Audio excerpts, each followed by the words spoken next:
Assalamualaikum warahmatullahi wabarakatuh.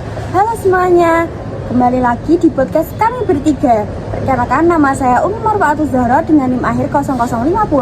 Saya Laila Jumiatus Sururia dengan NIM akhir 0032. Saya Muhammad Febrian Zaki NIM 0036. Nah, pada podcast kali ini kita akan membahas judi dan khamar menurut tafsiran Quran Surat Al-Baqarah ayat 219 dan Al-Ma'idah ayat 90 sampai 91. Nah, teman-teman, di sini kita akan membahas tentang judi dan khamar. Nah, pengertiannya itu apa sih judi dan khamar itu? Monggo Mas Zaki. Baik, teman-teman, saya akan menjelaskan tentang judi dan khamar sedikit saja. Pengertian judi dan khamar. Yang pertama adalah khamar, yaitu khamar berasal dari kata khamara atau segala yang memabukkan, dan judi atau maisir. Terus, nah, itu tadi pengertiannya teman-teman. Mas Zaki boleh dijelaskan lebih dalam di Al-Quran Al-Ma'idah ayat 90 sampai 91? bisa. Oke, baik, saya akan menjelaskan secara lebih detail. Masih berkaitan dengan judi dan khamar, tetapi di surat yang berbeda, yaitu surat Al-Ma'idah ayat 90 dan 91. Ini dibacakan Ya, suratnya, sekalian Mas, sekalian suratnya dan artinya. Oke. Bismillahirrahmanirrahim. Ya ayyuhalladzina amanu innamal khamru wal maisiru wal ansabu azlamu rijsum min amali syaitani fajtanibu la'allakum tuflihun. Innama yuridu syaitanu an yuqi'a bainakumul adawata wal baghdha'a fil khamri wal maisir wa suddakum an dzikrillahi ma'as salati fahal antum muntahun. Artinya, shadaqallahul adzim.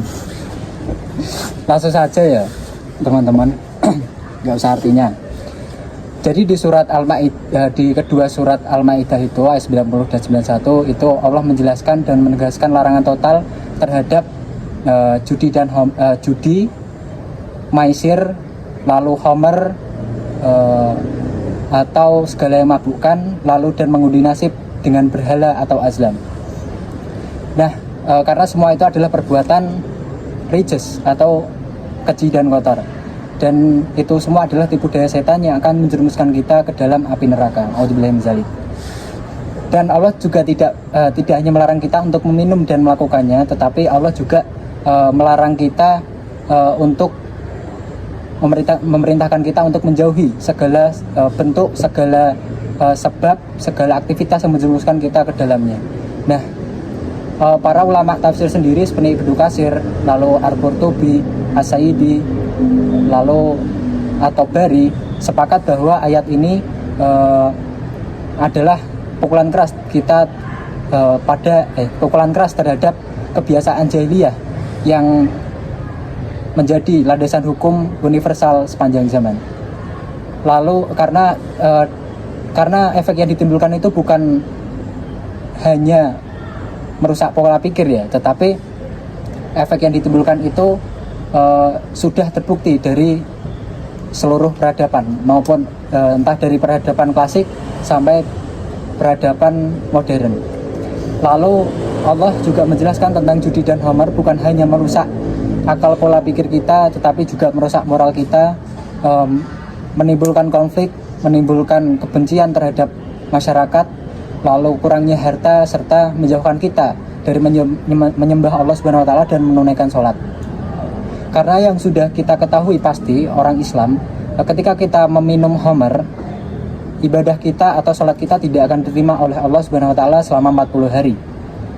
Tetapi masih banyak kesalahpahaman dan salah mengartikan ya. Yang dimaksud ibadah sholat tidak diterima oleh Allah selama 40 hari itu adalah sebenarnya kita ketika kita sehabis meminum khamar itu boleh saja ketika menunaikan sholatnya itu sah, tetapi kita tidak mendapatkan pahala dari sholat itu, seperti itu.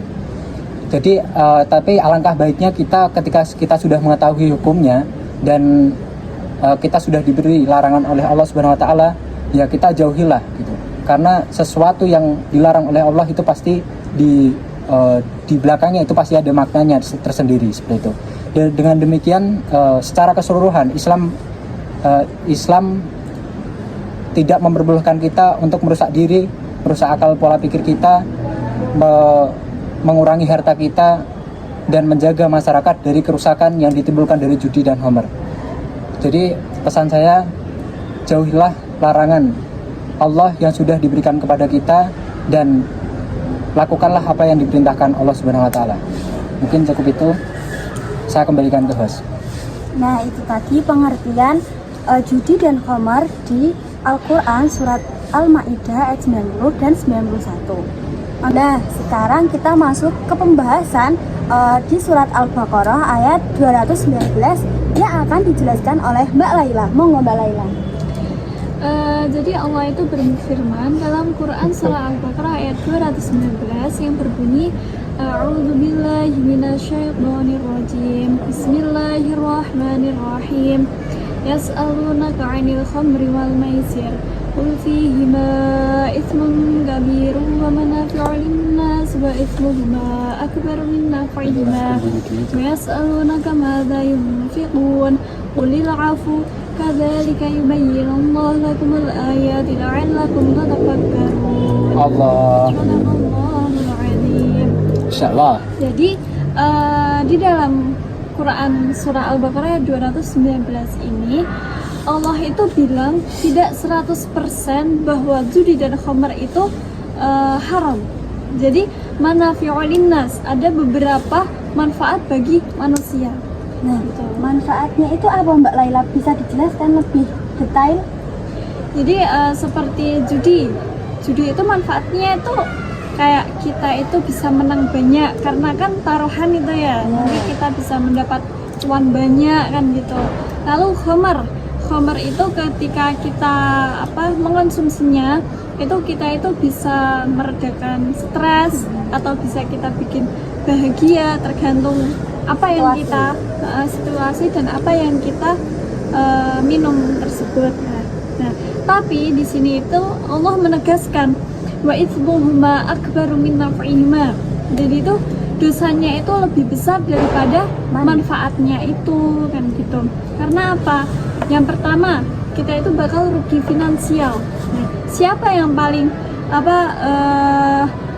paling diuntungkan di sini? Ya mesti bandarnya kan gitu. Pemainnya pada awalnya itu akan menjadi gula-gula atau pemanis.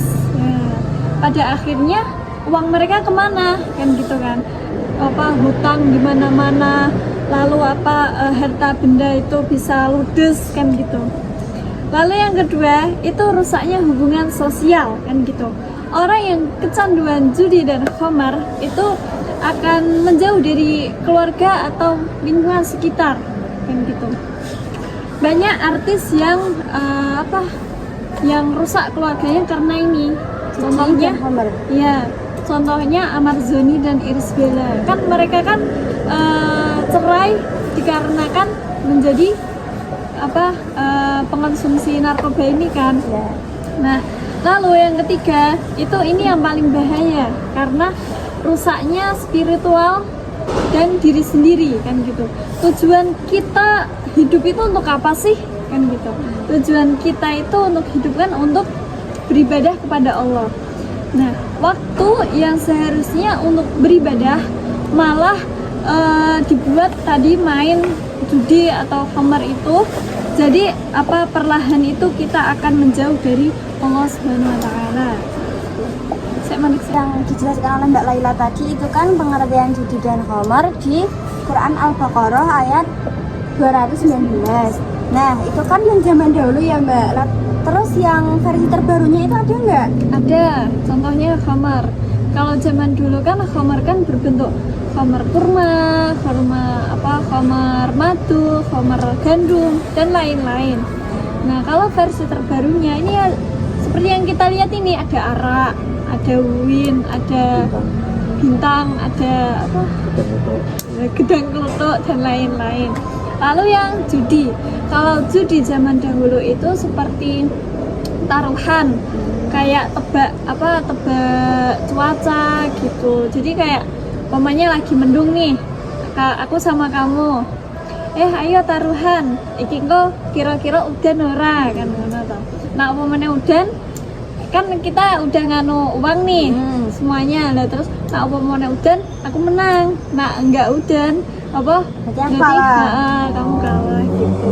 Lalu apa judi versi terbarunya itu ya kayak apa di HP kan ada judol Ya. itu slot gitu, judi online ada apa kadang itu di apa di medsos itu ada kripto abal-abalan trading gitu. Jadi aku tuh pernah kan dimasukkan ke Telegram tiba-tiba ke grup itu. Nanti itu kayak kita nabung 300.000 ke ditransferin ke adminnya. Nanti itu dilipat gandakan bisa jadi 300 juta gitu. Kan nggak masuk akal banget kan ya. Tiba-tiba kok gitu kan gitu. Nah, itu contohnya apa? Judi dalam versi kekinian itu. Nah, itu tadi yang sudah dijelaskan oleh narasumber kita tentang pengertian judi dan khamar di Quran Al-Maidah ayat 90 sampai 91 dan Al-Baqarah ayat 219, teman-teman. Nah, Mbak Laila, sekarang saya punya pertanyaan nih. Kan kadang di parfum itu ada alkoholnya ya. Nah, itu bagaimana hukumnya jika dipakai untuk sholat? Dan yang kedua, bagaimana jika digunakan untuk pengobatan seperti kayak apa retinol, Revanol, Untuk pengobatan medis lah. ya, untuk pengobatan medis. Bagaimana, Mbak? Jadi kalau parfum yang mengandung alkohol itu apa dimakfu untuk sholat gitu. Tapi kan ada kan yang full alkohol, itu kalau menurut saya itu tergantung pembuatannya. Kan itu menurut MUI, Majelis Ulama Indonesia, itu sudah apa intinya itu parfum itu digunakan kalau alkoholnya itu aman, tidak terbuat dari najis gitu. Jadi aman-aman saja dimakfu. Tapi kalau dikonsumsi itu justru haram gitu. Karena itu kan juga mengandung alkohol Dan itu memabukkan. ya. Sama halnya kalau yang medis tadi nggak apa-apa kan, untuk medis dimakfu cuman di luar Ya. intinya kalau karena pengobatan ataupun hal-hal tertentu yang berbahaya atau apa-apa gitu dimakfu. Baik, terima kasih. Sekarang mempunyai pertanyaan untuk Mas Zaki. Kan di Indonesia sudah banyak itu ya Mas, kayak komer gitu-gitu. Nah, apakah itu bisa dihapuskan di Indonesia? Bisa, tetapi ada kemungkinan sulit karena kita lihat dulu ya, di Indonesia ini kan bukan hanya negara Islam, tetapi adalah negara yang menjunjung namanya Pancasila. Nah, di situ ada, di Pancasila itu ada namanya semboyan Bhinneka Tunggal Ika. Nah, walaupun berbeda-beda tetapi tetap satu jua. Nah, artinya di Indonesia ini adalah negara toleransi, bukan negara Islam, walaupun mayoritasnya Islam. Karena nah otomatis di Indonesia kan bukan agama yang berkembang itu bukan hanya Islam ya, tetapi agama Kristen, Buddha, Hindu dan lain-lain yang mungkin kita tidak ketahui. Nah, yang dimana di situ mungkin di agama mereka itu diperbolehkan untuk mengonsumsi khamr atau minuman keras. Dan mungkin untuk penghapusan minuman keras itu kan akan sulit sekali ya, karena pengaruh dari tadi agama tadi, perbedaan agama tadi. Dan mungkin caranya untuk menghindari itu semua dengan cara ya lagi-lagi dengan kesadaran kita sendiri bahwa bahayanya ke kita ke diri kita, ke tubuh kita, ke akal pola pikir kita, dan serta moral kita terhadap masyarakat. Jadi ya jauhilah. Mungkin cukup itu jawaban dari saya. Nah, itu tadi podcast dari kami bertiga. Jadi kesimpulannya, larangan dalam Islam itu bukanlah suatu batasan untuk kita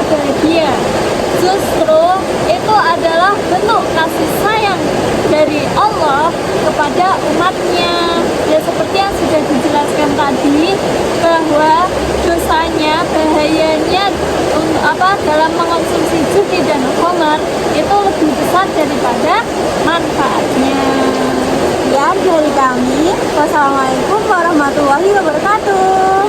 Salam. One is the loneliest number that you'll ever do. Two can be as bad as one. It's the loneliest number since the number one. One is the loneliest number that you'll